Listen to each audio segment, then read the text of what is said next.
And welcome to Affected, a podcast from Meet. For those of you who don't know Meet, we are a global life sciences talent provider. We've been connecting the industry for over a decade, and now we want to share some of our insights and experiences with you. We'll be hosting monthly episodes, sharing thoughts from our leaders and industry professionals about job hunting and hiring in life sciences, as well as giving our network a platform to share their own experiences of building successful careers in an industry that affects us all. Welcome to another episode of the Affected podcast, joined by Mr. King of LinkedIn himself. You've probably seen him all over. He's essentially LinkedIn's primary influencer now.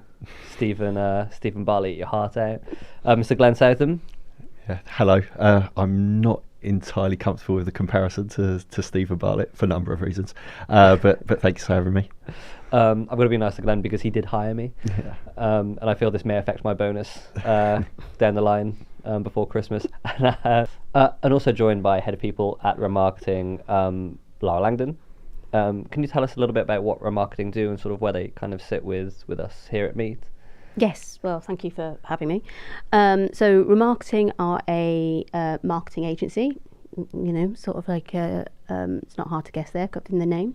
We work primarily in the pharma and biotech B2B space, so in that sort of like manufacturing sector. So we help, sort of like our clients build up their exposure, sort of like get the product to market, but through the B2B space, primarily. And Glenn, what's your history? My history is in recruitment, really, predominantly from a marketing perspective. That's my background. Speaking about the recruitment businesses primarily, and a lot of focus on candidate acquisition and client development. But I think over time, and we'll be speaking about this today, is there's been a subtle shift in a lot of clients across many industries, but certainly within life sciences now, who are expressing an interest in looking at kind of employer brand and how they can attract the best talent, for whatever stage of growth or whatever milestones, or to Lara's point, that companies go through different stages of development of drugs, of products, of devices, and they need different people at different times, and they always need this brand to attract different people at different times in different volumes. So increasingly at Meet, and part of my role at Meet now is working with these clients specifically on their employer brand and talent acquisition in that sense as well. So two of the best people to talk about employer branding today. So I think one of the first questions I want to ask, and at the most simple level, is what is employer branding? And maybe more importantly, what is it not? I think there's a lot of misconceptions there as to what employer branding is. Is it just a couple of LinkedIn posts? Is it marketing wholesale? Is it advertising? How would you describe it? From my perspective, there is what it is and what people think it is. You're right there. I do think that people think that their employer brand, like you say, is how they show up on social media as a company, but it's different from the corporate brand, 100% different. I think if you take that old adage of a brand is what people say when you're not in the room, an employer brand is exactly the same, but it's your own employees saying what they think about working there, or those people who you might want to join, what they think it is like working there, or past employees who have said what it is like working there in the past as well. I think what people are saying outside, that's your employer brand. Now, can you build it? Yes. Can you affect it? Yes. But it's probably a lot harder to control, I think, because it is your employer brand is the voice of your future, current and past employees, I think. Yeah, no, I completely and utterly agree. And I think that you can build the framework of it, but it's trying to nurture, sort of the internal voice and making sure that your perception of what you think the company is, especially say at that board level, and actually what the employees are saying about you does actually align. And if it starts to deviate, being able to actually do something about it so that you can recognize and pivot and shift into where it needs to be. But it's exactly that, what people say about you when you're not in the room. And I think that's so important right now, because everybody has a voice now. Everybody has a LinkedIn profile. Everybody has some kind of social media where they can sort of affect the narrative of the company they're working for and the people they're working with, right? Who would you say then is responsible for that employer brand? Is it the me's of the world, or is it the companies themselves? Where do you think the onus lies in sort of developing and sort of sharpening that employee branding? See, I think that it used to be at board level, and it'd be part of the strategy, and you'd roll it out, and it was something that was done to the employees. I definitely think there's been a shift over the last couple of years, and actually it's everybody's responsibility. You choose to come to work, and you know, like the staff that comes from Ramarketing, they choose to be there. So it's their responsibility as well, because it's the internal climate and culture of that, you know, sort of company, and each individual will actually affect that. So I think that it's everybody's responsibility. It's the company's responsibility to build out what the strategy and the framework is, but actually it's everybody's responsibility to create that, you know, sort of like culture and that, you know, sort of employee brand proposition.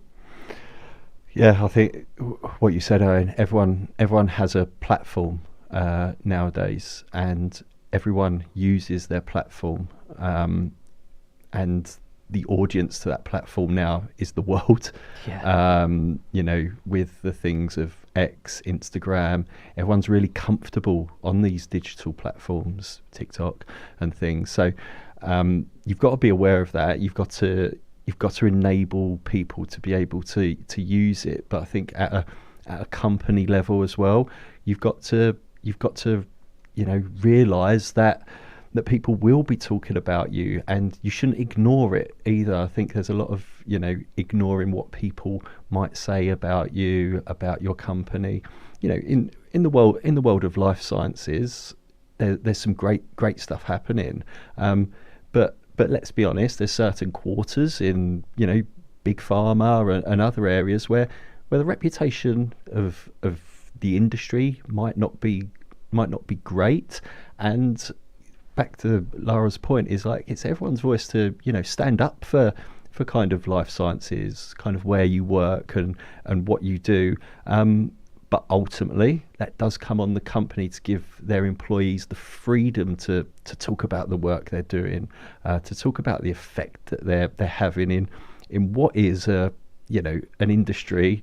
It sounds very, very cliched, but an industry that does change lives and things. So there's work to do in life sciences, I think, around employer branding, 100%. And I think it's very interesting because we when I joined Meet, we were having these conversations about what our employee branding was the fact that our collective networks are massive in comparison to our companies, like network, and sort of being able to have that freedom to navigate that space in our own ways is so important, especially in a world where personality feels like it's everything. Like now you can put you've got fantastic cameras on your phone. You can be an internet personality overnight, and I think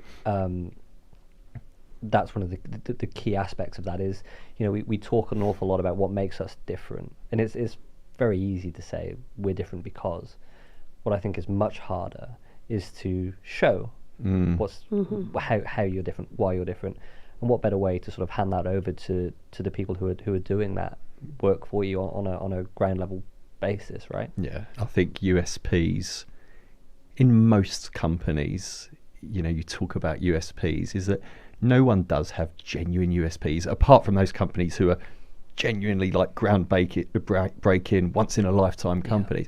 And it is the people that make a difference. I think that's cliche number 2 from me now, but it is the people that make a difference. But you have to give them that platform to talk and show that. I think you said it's not good enough just to tell this is what our people are like, this is why they're so great. Let them speak why it's so great, and not in some cases. I think that's key. It's about honesty, it's about transparency, it's about clarity, and I think a lot more now people want that. They want that, you know, in all aspects of their life. So companies should you know, get comfortable in the uncomfortable, in talking about the good, the bad, and the ugly. I think one point here, just around employer brand, is that I think there's this misconception as well that employer brand is all about attraction.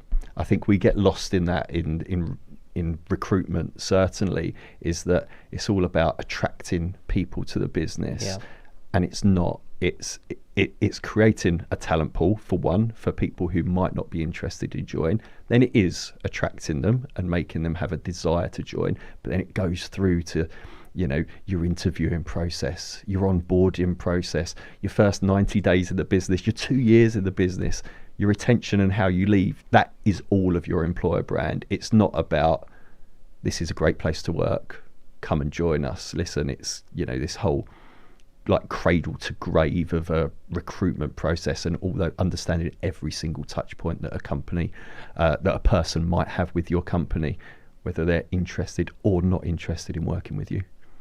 Yeah, and we're sort of talking about that cradle to grave sort of mindset. Your employees don't stop representing you just because they don't work for you anymore, right? It's that sort of impact that you have on them is going to affect how you are perceived by other companies moving forward, right? Oh no, absolutely. And I think that people forget that. It's still taboo, I think, when it comes to the employee life cycle, that somebody will leave, at some point, but they will go on and hopefully be ambassadors for your company. So, I always like to think that the staff, they have the best time and it's the best job for them at that particular point in time. But there will be a point of time, whether that's a lifestyle change for them, whether that is just a completely different direction, that they will want to leave. And it's making sure that you do that in a positive way so that they go on and go, you know what, Ramarketing was absolutely fantastic. I loved working there. I no longer work there because, but actually while I was there, I loved it. Let's have a look at how that employer branding can sort of affect the things that really matter, which, let's face it, we're in a sales kind of environment. It is bottom line. So I like the idea that we can create fans of our brand. How important do you think that is in terms of sort of like actually affecting what that bottom line looks like in terms of bringing new customers in, new people in? I think this is probably going back to that difference between a corporate brand and an employer brand. The corporate brand, if you like, is there to attract those customers, new ones, retain existing ones. And I thought it's a great word you used there, is an employer brand. Yeah, create fans, create advocates for you to work there, and that is what you want to do. Going back to the commercial elements, if I think in our industry where timescales are kind of really tight, and it's really important within life sciences to hit certain milestones or react upon an FDA approval or something like that, is that employer brand has to be tight, because if you're attracting people to join your business to do a specific job or to work on a specific project, and there's a misalignment between what the promise was and then the reality in their job, is they will leave. I think more and more so now, people are comfortable with leaving companies. And the reality is, if people leave, it costs you money. You might miss deadlines. You might, miss those milestones. And in addition to that, you have to rehire again. And that's an expensive thing to do. Yeah. The cost of a bad hire is tens of thousands of dollars, pounds, whatever currency really. And a lot of that does come down to what you've set out from an employer brand. Going back to that cradle and grave stuff, is like, if you haven't got that right, it will impact attraction, that time to hire if it's not tight, but also that retention as well. And if you're constantly replacing people and hiring a lot, you're taking the focus away from innovation, developing the drugs, developing the next medical device or anything like that. The things you set out to do. Yeah, right? exactly. Yeah, you're not going to hit focus. your goal effectively if you don't have the right talent at the right time. And if you're just churning through them, you're constantly stuck at one phase of their development journey. So like you say, innovation, insights stops. and and then you end up having to, if not replace, going to external consultants to plug that gap. And again, it costs money, so it takes money from the bottom line. And then if you do, then you get that murky area between employer brand and the consumer brand, if you like, because if that noise gets big enough around an employer brand, not a great place to work, or and things like that, is that sometimes consumers will pick up on that. There's some really big brands in the world that in the world at the moment where it's like working conditions, etc. And people don't like that now. I think we're increasingly coming to a community, a population who are more values led, if I'm being honest. People coming through, and people make their purchasing decisions, whatever it might be, based on values alignment as well. So there is a crossover now between employer brand and consumer brand. Completely and utterly. And I do think that the sort of like the new generation coming into the workforce, they want to know what positivity we're going to leave. It's not just about the company, but actually how are we making the world better. And employee sort of branding comes into that, because if you've got the reputation that you're not a good place to work, or there are bad working practices, or your reputation sort of like within the pharma industry in particular isn't great, then you are potentially putting barriers in place to stop that sort of like talent coming to you. People vote with their feet, right? And it's absolutely. And the other thing is what I've learned, especially in our world of recruitment, it is a very small world, and sound travels fast, right?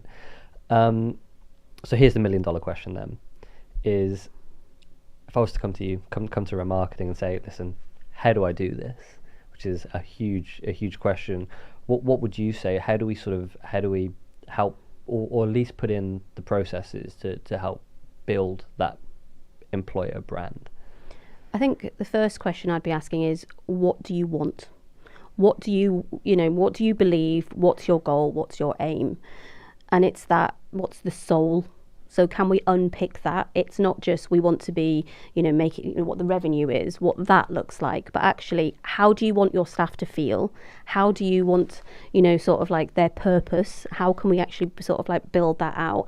And then from there, asking those sort of like questions, you can look at your sort of current model and how you can sort of build that out. Don't just go, this is what we want, an ethereal sort of model, as it were. You have to engage the workforce, those stakeholders. Ask them, how is it working here? What would you change? What is phenomenal that we shouldn't change? Actually engage with them, rather than being arrogant and thinking what we create is all that is needed. And therefore you build out, and it's very small things usually. It's not big gestures. It's not putting in a new process as such. You make sure there's an engagement funnel there for the staff to constantly have their voice. You build trust with your employees so that they feel comfortable that they can come to you, with the good, the bad and the ugly, so that, they know that change can happen.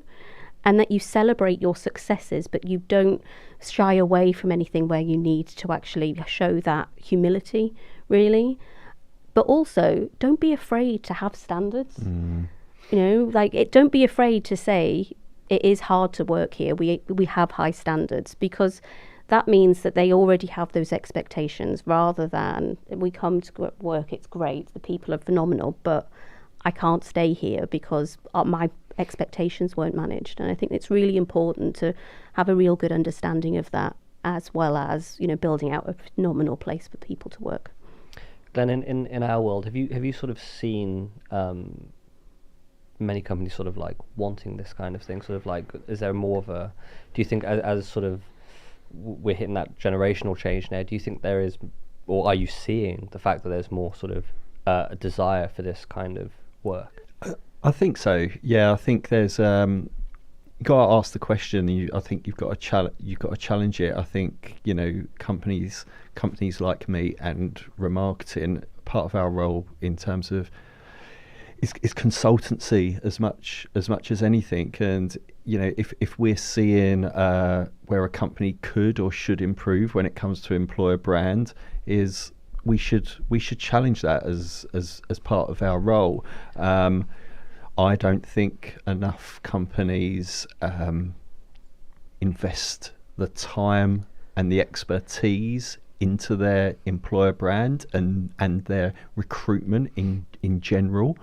But I would say, we're very fortunate at Meet that we work with quite a lot of fast-growing biotechs who are of potentially of that new generation, and they want to do things early doors. They want to get all the foundations in place to have that great experience, whether it is engaging at an early stage with a company with a view to joining them, or it is creating those advocates and fans. So, I'm working at this moment in time with a biotech over in San Diego, and even simple little things that we're just looking at job descriptions, how they're presented, and how a job description turns into a job advert outside. And they're small things, but they all add up. These tiny little things around experience all add up.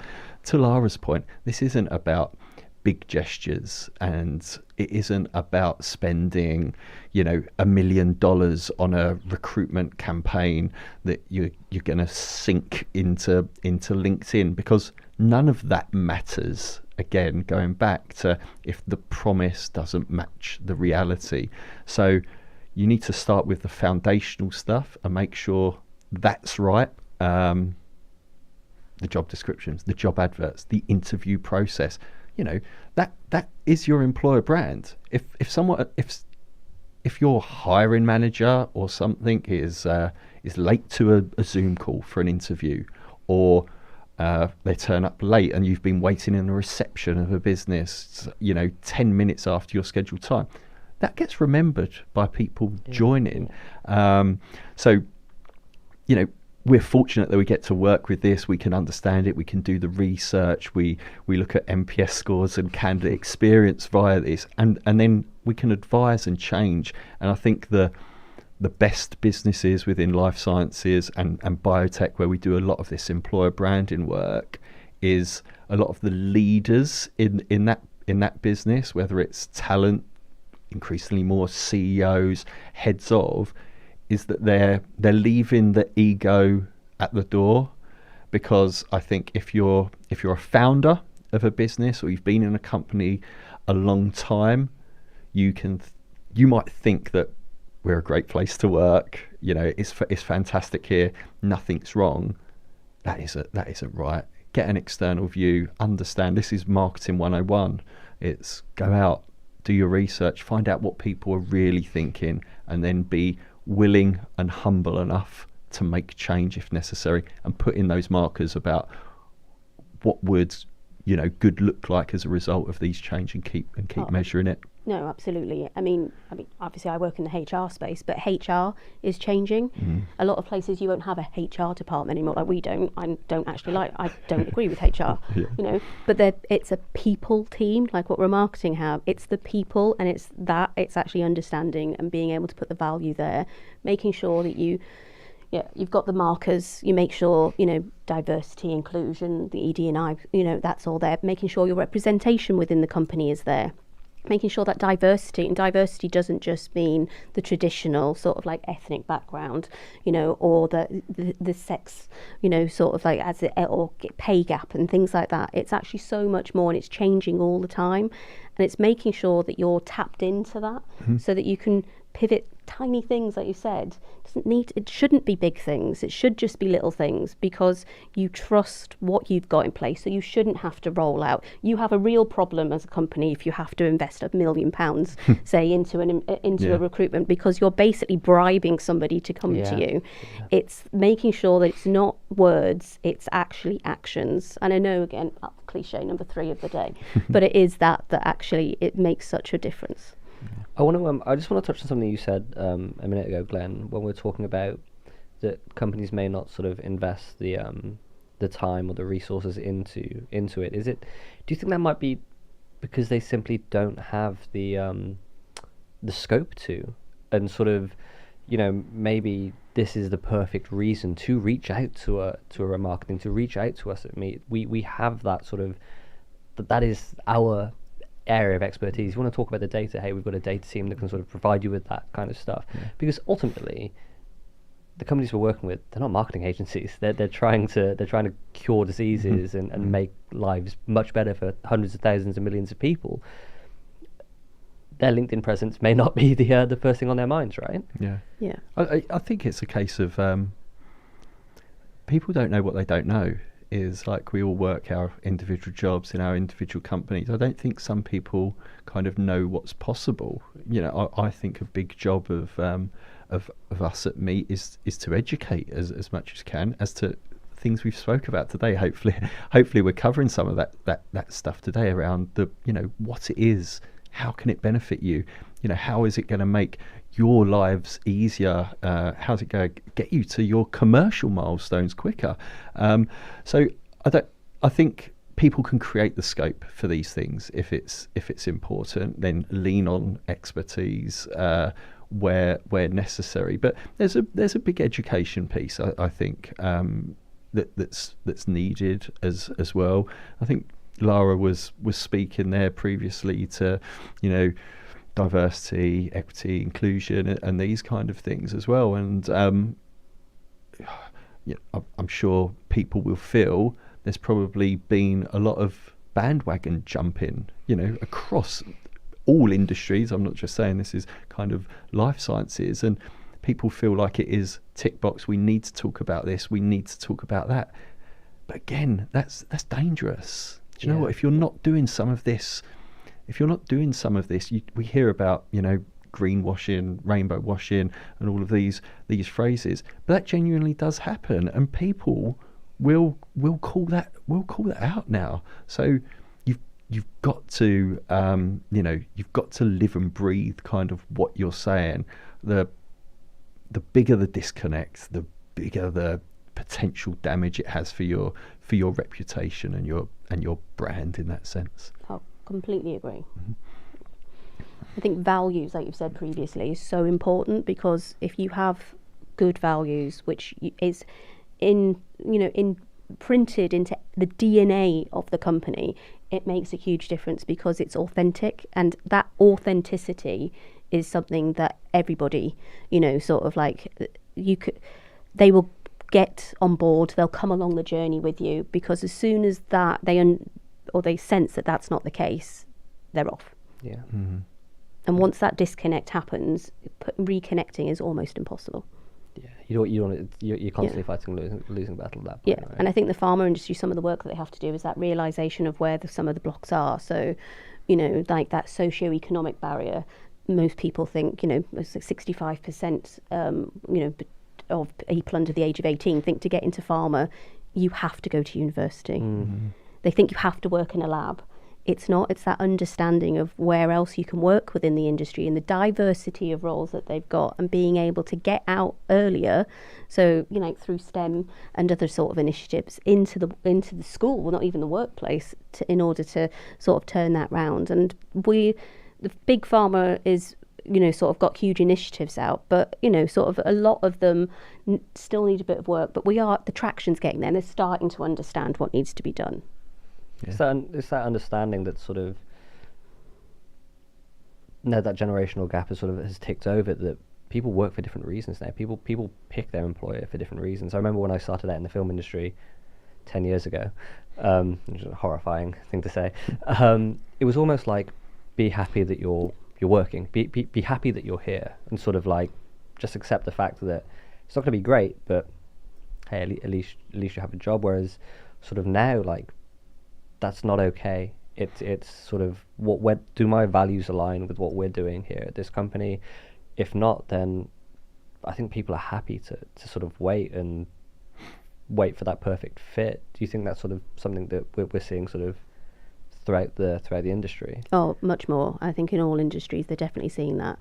I was talking earlier where it's actually really I'm finding it really refreshing to be able to watch the younger generation come through and know their own self-worth and not be afraid to come to the table with that, rather than, and it's happening in two sort of generational shifts I'm seeing at the moment, where coming into the workforce, and then you've got, you know, sort of like late 30s, 40s, sort of coming to a different part of their life, and they're just finding that self-worth in some respects. So there's a joint revolution happening, and it's great to actually see the employee having some of the power rather than the employer. As you say, just got a job, I'm just happy to be here, I'll pay my dues, eventually I will be recognised. And then 10 years later, you'll have people that will be really disingenuous within the company, disruptors in a negative way, but won't move on, but yeah, just that refreshing nature of actually being able to come to the workplace and have your values and walk away, I think is a really positive change. I think when it comes to, bringing it back to employer brand, to your point there, Lara, is that there won't be just a single employer brand within a business because of that diversity of role. Certainly within our industry, there's so many different roles, and different things are, of more or less importance, through Meet Executive, when we're dealing with those C-suite level positions, leaders who are looking to come into the business and build teams. What's most important to them is different from somebody who's coming in at either an entry level or mid-senior level. And I think, you've got to be able, from an employer brand point of view, like cater and target your messaging in the right way, just like you would for marketing. You have your individual audiences, you get your segmentation right, you understand about what you've got to say to people and when. And I think that's something to be, wary of as well, is trying to cultivate a one size fits all brand in that sense. It's this classic, isn't it, about, I'm not entirely sure where I sit on it, but culture fit versus culture add, is that it's a fine balance. I don't think it's a one or the other, because you want a culture fit to values. You never want to employ somebody whose values are completely misaligned, but you still want to add culture. You still want to create that diversity of ideas within the business, alongside diversity in general. So I think, just talking now shows how big a project is it, and it's a never-ending project. Building an employer brand is not like, right, we want to build an employer brand in 2025, it's done. We've created some nice new brochures, we've got a new website. This is ongoing. You've always got to be monitoring, asking the questions, like you said, Lara, and shifting and changing it all the time. But those audiences are always going to change, and their wants are always going to change. And the only way of understanding that is asking people. Stop assuming and start asking what matters to people. Yeah. How important is it, do you think it is then, for a company to understand if it doesn't know what its employee branding is right now, sort of getting that information and maybe sort of understanding where they sit right now currently? Because that may be a question they've never asked before, because it's easy to assume, right, but to actually hear that feedback coming in, how important do you feel that is? I think that's absolutely pivotal, and I actually think that's where you bring in the experts. Because you can ask all the questions. You can go on and do loads of, Google research, or, an AI, chatbot, what should I ask? And it'll spit out, and you'll be able to put out, and then you'll be potentially really disappointed with the results that you get back. So engaging with the experts to be able to, help you navigate the nuances, and being able to go out, and also sometimes using a third party can give that safe space, because if it's very difficult for you to send out an anonymous survey, because none of the staff ever believe it's anonymous. Let's be real about that. Or that your CEO is asked, what do you think about me? I really want to hear it. No, they don't. Not really. They want to, be told how great they are. What's the experience like here? Well, it's amazing. And then you get, well, actually, it's not. And they can get caught up, or sometimes almost in the wrong things as well. But if you don't know how people think about you and what your employees currently think and that climate that they're working in, how are you ever going to understand how you're going to improve and what you may need to put in place in order to achieve what success looks like for both yourself as a company, but also the employees and the talent that you're attracting and developing, and ultimately, sort of like leaving, but being those advocates for you in the future. Yeah. We just, in recruitment, staffing in general is, I feel like sometimes when it comes to recruitment, we don't apply kind of the same methodology or standards that we would with our products. So in life sciences, with the drugs, with the medical devices, we'd spend that time doing research groups, doing focus groups, asking questions at different stages. I'm sure, clinical trials happen and there's endless monitoring and asking questions of how did it go, what could be improved, X, Y, and Z. We probably don't do that enough when it comes to the hiring of our people. So it's just as important, like Lara said, asking the questions of your current workforce, but start, if you're not already, about everyone else. Everyone else who has a touch point of some degree, who speaks to someone in your business about the potential of joining or not, and everyone who leaves, exit interviews and everything. Just ask questions that might get, answers that you might be uncomfortable to hear, but that's where you get the improvement. You get the growth, you get the improvement in, the places that aren't doing so well in that sense. Yeah, because you get to understand that blind spot. Yeah. It's opened up for you. That window is cast open so that, uncomfortably, you have to sort of lean into what was the void and have some probably uncomfortable home truths, but that is the absolute sweet spot of improvement. What would your advice be then? Because I can imagine it being very, very difficult to maybe hear some of those things that you may not want to hear, or maybe just didn't know were things that were happening, because businesses are huge and there are a lot of moving parts. What would your advice be to someone who's sort of maybe apprehensive about hearing those things, or maybe sort of nervous about getting that feedback and sort of them being positioned in a position they had no idea that they were in? And I think that, stemming back to something that you said earlier, it's getting them prepped to be comfortable with the uncomfortable. And actually, it could be sitting down and giving them worst case scenarios, almost like that crisis comms bit first. What's the worst that they think that they could hear? Yeah.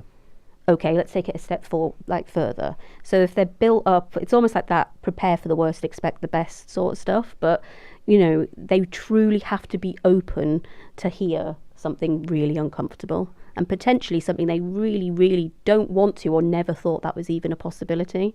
But if they're not open for that, if they get defensive and close down, that's where actually more distrust can happen, because you've given the opportunity to those stakeholders to say how they feel, how they could make improvements, what it's like to work here. And then if they don't actually see anything come as a result of that, then why bother? Yeah. I would say, just because you're not willing to hear the bad stuff, it doesn't mean it's not being said or thought about or spoke to others. So, you're the one with the problem there. It's not anyone else. So it's probably like, stop being probably a little bit selfish because you don't want your own feelings hurt, because by listening it gives you the chance for improvement. And I think, moving on from like kind of what Lara said, is you get to the point of where this is what you could hear, etc., etc. Your next stage is, if we make changes X, Y, and Z, this is what we hope the impacts will be in terms of positive improvement. And then you live in, striving to be better, to improve in that experience, because you've set the baseline then of the employee experience, of your employer brand, and you're able to work to targets to improve. And you're not just kind of shooting in the dark. And it could be across anything. could be across pay, it could be across the interview process, could be across the offboarding process. Whatever it might be, is as a business you have a range of data and information that you can work with, and you can then really dial into maybe 2 or 3, it doesn't have to be everything, but 2 or 3 that's either, you know, going to really affect what you're trying to do as a business in line with your business objectives. And that might be employer growth, it might be retention, or it might be just general well-being scores. So you know, it is important to align your employer brand and what it can achieve with your corporate goals as well. I think, you know, it's they're not one and the same, but you know, they have to work in balance. Absolutely, it doesn't and I work think without that the other. when you've asked the questions, you might have 1 or 2 or 3, you said, really meaty things that you want to do. I think it's keeping the employees informed with that, because the big things that you do, you know, it's not going to happen overnight, and they're not going to be able to say, this month we've fixed this. You know, like we've put different snacks in the vending machine. We're going to give you free coffee. It's not bribing them with stuff like that. It's much longer term, and getting them involved, keeping them updated, letting them, because they may not see a lot of change like at all. It's because it's tiny little things. So when they look back retrospectively, you can say, well, this is how you felt then, this is what we've done, so this is how you're feeling now. And they go, and it's almost like that epiphany. Things have changed, but without realising it, but you're bringing them along with you, rather than, thank you very much, then it goes into a black hole. Yeah. You can't just paper cracks, right? You need to, the foundations need to be. No, and I think that companies have tried to paper over the cracks, and they're realising that actually that doesn't work anymore. So they have to be prepared to go deep and actually get the, you know, bricks and mortar out where need be, and also, you know, sort of like getting the chainsaws out and being able to demolish stuff to actually rebuild from the foundations. Yeah, your employees can tell, right? When things are surface level, the people who work for you, they can see through some of that stuff, and it's, you know, you really have to put the work in if you're going to see sort of that, like that generational, like that sort of 10 years down the line kind of difference. Glenn, a minute ago you were talking about getting data and stuff, and sort of, you know, us having the data for that kind of thing. As a Mr. Innovation himself at Meet, how do you see the impact of data, and maybe more excitingly, or in my case, terrifyingly, AI come into sort of aiding a company and sort of A, understanding its employer brand, B, helping tailor what its plan to sort of build a better employer brand? Yeah, it's a tough one. I think, you know, data is everywhere now, and it should certainly inform a lot of strategy, but I don't think it can dictate, because certainly when we talk to employer brand, there's emotion behind employer brand, and we still need to continue the storytelling and everything. I think when it comes to data, it is just about that measuring of experience, but it has to continue being supplemented with, you know, real people's opinions. I think with AI, it's a challenge when it comes to employer brand. Us speaking about it now, AI has jumped 100 steps forward, you know, between today and tomorrow, and it's hard to keep up. What effect could it play in employer brand? Who knows? I've already seen a lot of, you know, AI avatars that are employees, in inverted commas, that float around on social media, which is scary. I think there's risk in that side of things, to, you know, have an AI avatar that's pretending to be an employee. I'd like to think most people are intelligent enough to make the distinction. And you know what? If a company's pretending to be something that they're not, and the wider population kind of finds out, then it might do more damage. But on the whole, I probably lean into you've got to embrace AI.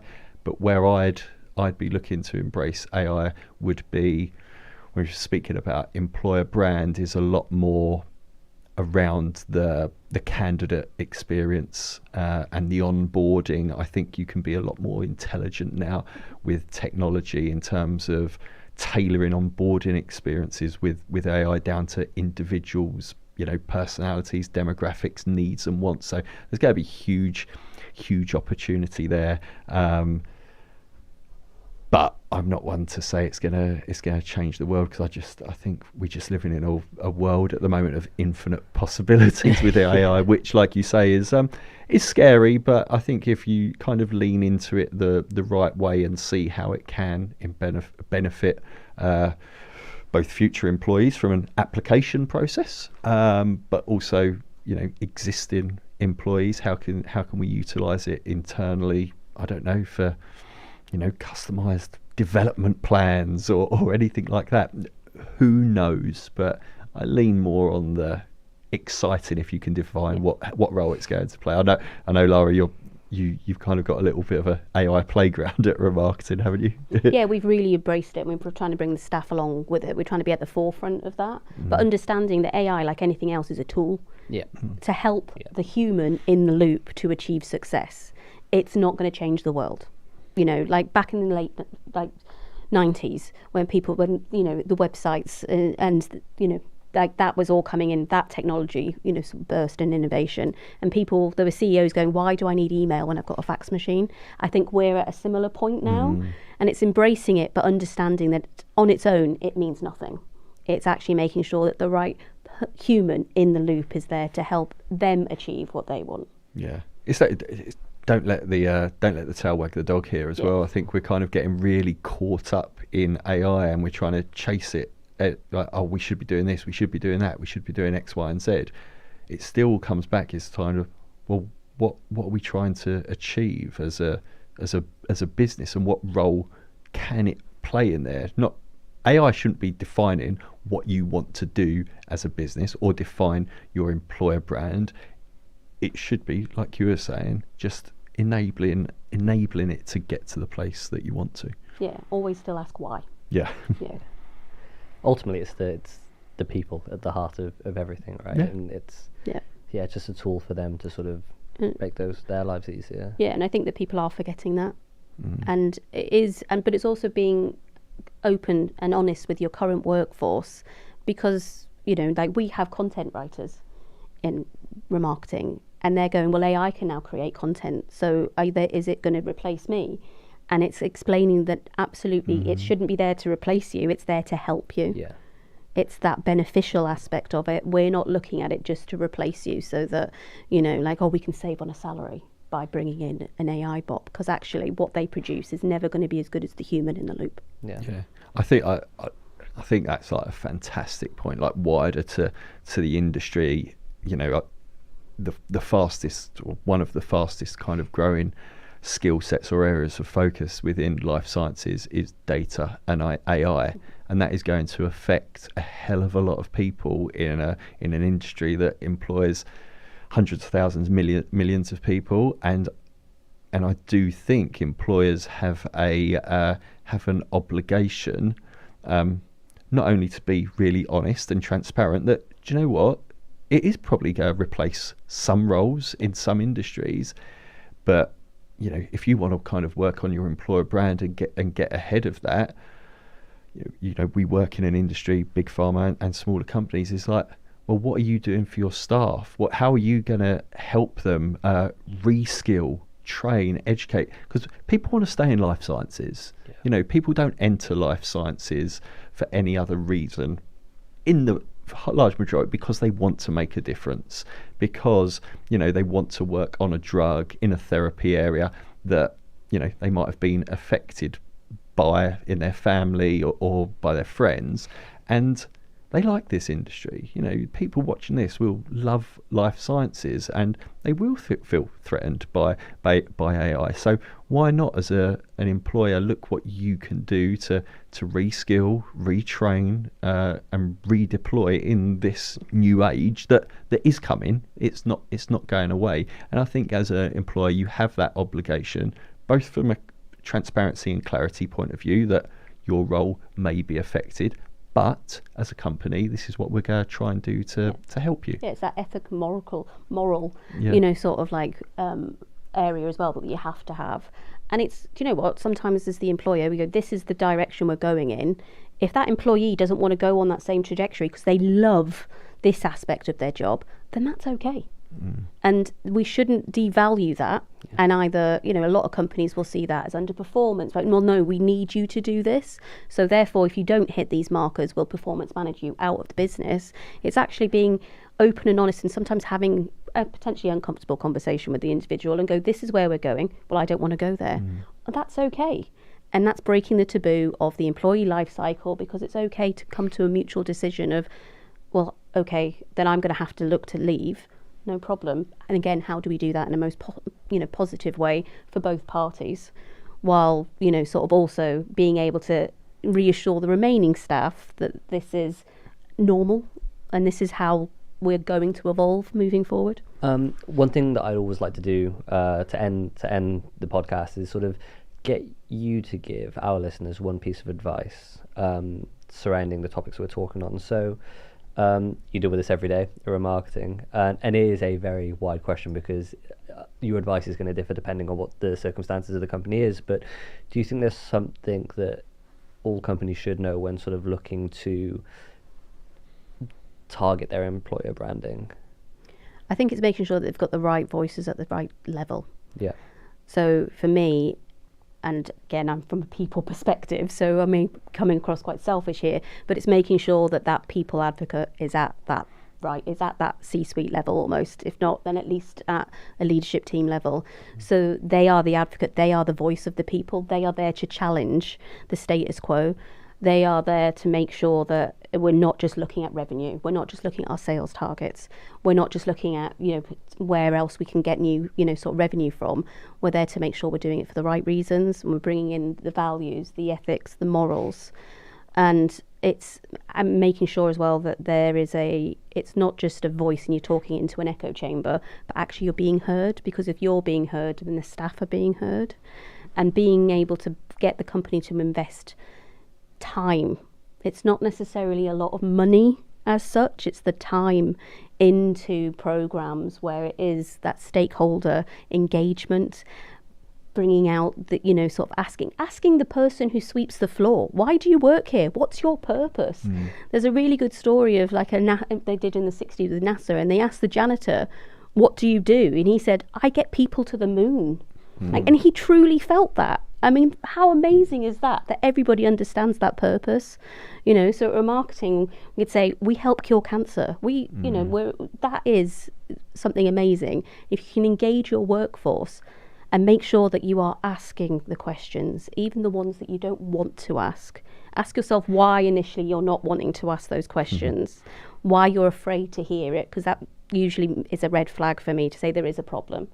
And then actually committing, but that authentic commitment to doing what you're doing. Don't just use it as a tick box exercise or to report to the board that you have these initiatives in place and this is what this means. It's that authenticity that really is needed.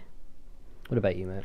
I think, if you're beginning this employer branding journey, or you've been watching and listening to this and think, oh, we thought we were doing employer branding right, but maybe not, and we've challenged the thinking, which I hope have in some cases, is kind of just step back. Lara said, give yourself some time and get a few internal stakeholders, maybe some external, and map out every single touch point that a potential employee, an existing employee, and employees have left. What are those touch points that they have with the brand? Make someone apply for a job who's in the company. Make them have the interview. Make them, really deep dive into every element of it and create that open, honest feedback of what it's been like, and put those changes in.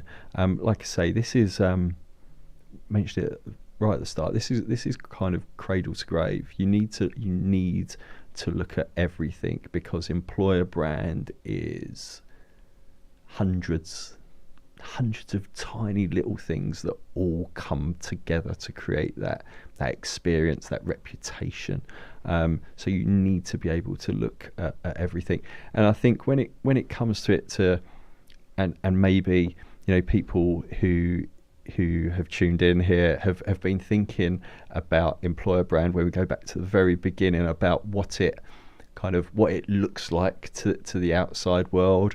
I think you have to be brave. You have to empower your staff to talk about what it's like working here, there, or everywhere, publicly, because they'll be talking to their friends and family about what it's like working for the company, and that, you know, word of mouth is the maker or breaker of brands, consumer size, and it really does in the workplace as well. So empower your staff.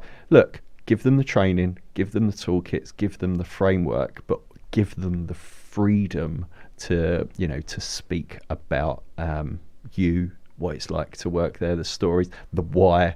You know, fantastic whys to go there. It's not just a job for people, but also, we've mentioned it a couple of times, let them be honest. You know, there's a lot of power in saying, 80% of my job is great, I love it. 20%, you know, it's a slog, it's a real grind, etc., etc. But it's worth it because this is what we're achieving. I think you have to be able to show, you know, both sides of the coin. You might lose people. Do you know, not, when I say lose people, you might lose people from an attraction point of view because you haven't painted the picture of, you know, candy cane and sweets and a lovely ground. You know, you might only get 20 applications to your medical writing role compared to 100, but you'd much rather have better than quantity. They'll be the right much 20, rather have 20 who have seen, experienced everything and have really bought into you than 100 that you have to kind of filter through and then in reality might not hang around. So be honest. Because those 20, the other 19, when you go back to the market, you've already got a warm pool there that you can go back to. Yeah, there's nothing better, is there, than some.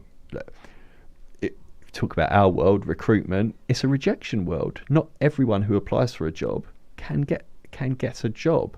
So you want that 80% of people who don't get a job to go away and say, unfortunately, you know, I didn't get the job, but it was a great experience. I'd recommend them. You know, it's worth speaking to this person. You know, you should go and follow them. That's the dream. Equally as when people leave you as well. We spoke about fans and advocates, and you're not going to get 100%, but it should be red carpet in, red carpet out. That experience should be great, and people who have left said, "Yeah, I used to work there. It's a great place. Go and speak to them."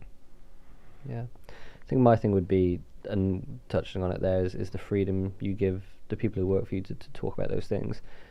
Imagine that you have 100 marketers working for you. That's essentially what it is. People will talk. People will put reviews online. It'll give them that space to sort of tell their stories, because I mean, we're in the storytelling business. Like it's so important, and people will buy into it. And I don't think you can really put a price on what trust and transparency will do for you. Ultimately, that's what people are gonna buy. We buy from people. We buy from. That's cliche level. Number 4. Yeah, I know. I thought I was going to get away without one, to be fair. But, we've all had to have done at least one. So. Yeah. I think I've been working for you too long. That's the issue. I just want to say a huge thank you to you guys for coming on and joining me here at this amazing little setup we've got over at the pod shop. What the rest of your week's looking like? Is it busy? I know mine isn't. You're going to America? Yeah, just jetting off. I will be turning 34 though, so that is the. Oh, that's ancient. I mean, blimey. I know what's my going knees on. My knees hurt. Bless you. Bless you. Oh, good. Have you got a busy week back up at Ramarketing? Yes, our CEO's in Toronto this week, so it's basically trying to, sort of steady the ship, as is our commercial director, Yasmin, who yes, we met met as Yasmin, well. yeah. So she's in Turkey at the moment. But yeah, I mean, it's an exciting time at Ramarketing. It's forever changing, and it's always busy. But that's one of the many reasons why I love it. Yeah.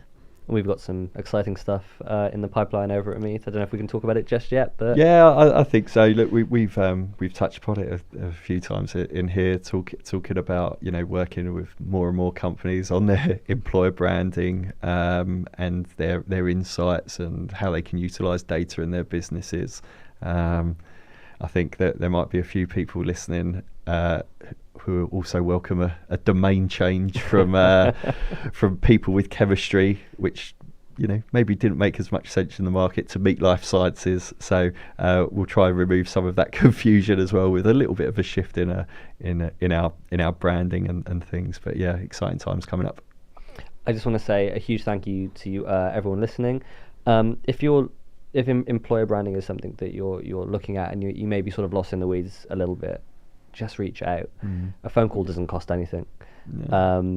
Speak to the guys who have done this for a lifetime and get their opinions. I mean, you can get as many opinions as you want and sort of draw your own conclusions, but there is no harm in reaching out and just speaking to someone more knowledgeable on the topic than yourself. Yeah.